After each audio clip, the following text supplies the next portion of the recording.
Hola, aquí les dejo el resumen de lo que hicimos esta semana. Seguimos hablando acerca de la diversidad lingüística y cultural de México. En específico, vimos cuáles son las palabras indígenas en el español de nuestro país.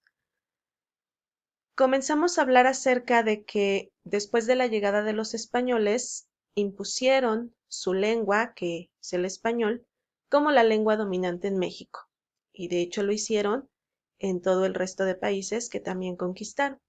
Pero vamos a centrarnos en nuestro país. Con el paso del tiempo, muchos indígenas han dejado de utilizar sus lenguas, es decir, las lenguas originarias de aquí del país.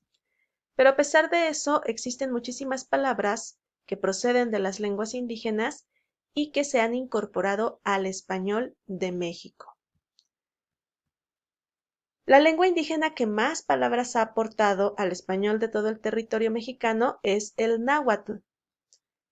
Por ahí hablamos de algunos ejemplos, entre ellos la palabra tomate, que incluso mencionamos que fue tomada en otras lenguas, ¿sí? No en tantas, pero sí en varias de ellas también se utiliza la palabra tomate, que es procedente del náhuatl. Ahí mencionamos alguna actividad en la que me gustaría que tengan presente todas las palabras que mencionaba la canción que escucharon, aunque nos centramos nada más en las que tenían que ver con alimentos, lugares, animales, frutas y verduras.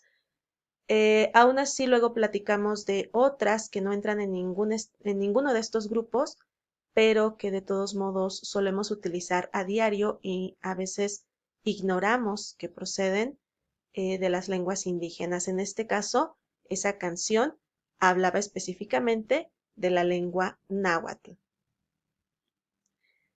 Un dato curioso que les platiqué es que la palabra chocolate es un préstamo también de la lengua náhuatl, pero que se ha incorporado a muchísimas lenguas del mundo. Por ahí mencionábamos, por ejemplo, el francés, alemán, italiano, el inglés, por supuesto, el árabe, bueno, infinidad de lenguas. Es la palabra que más se ha incorporado a varias lenguas del mundo. Así como el náhuatl ha prestado muchísimas palabras al español de México, las demás lenguas indígenas del país también han prestado vocabulario, pero ese vocabulario se queda solo en el español de los lugares donde se hablan esas lenguas. Por ejemplo, vimos que en la península de Yucatán, a donde corresponden 3 estados que son Campeche, Quintana Roo y Yucatán, ahí la lengua maya ha prestado muchísimas palabras y entonces vimos cómo ellos se refieren, por ejemplo, al perro, cómo pueden decir frases como déjame un shishito, que es déjame un poquito, porque viene de la palabra maya que significa migajas, o también esta palabra que significa orina. Entonces, muchas cosas también que vimos fue, algunas platicamos sobre la comida, las comidas típicas de esa región suelen llevar nombres que proceden también del maya. Entonces, igual sucede con algunos lugares importantes, algunos incluso que son turísticos, y esos son el tipo de lugares o el tipo de palabras que nosotros no sabemos cómo se pronuncia, porque no son palabras del español, son palabras procedentes del maya, pero que solo se conocen en esa región. Lo mismo sucede en el caso de Michoacán. Ya habíamos visto que aquí se hablan ahorita 4 lenguas indígenas y hubo una quinta que también era muy hablada hasta hace algunos años. Esas lenguas, esas 5 lenguas, prestaron también palabras al español de nuestro estado. El náhuatl les comentaba, bueno, ese está en todo el país, pero hay algunos otros. Vamos a ver qué pasó en específico con el purépecha.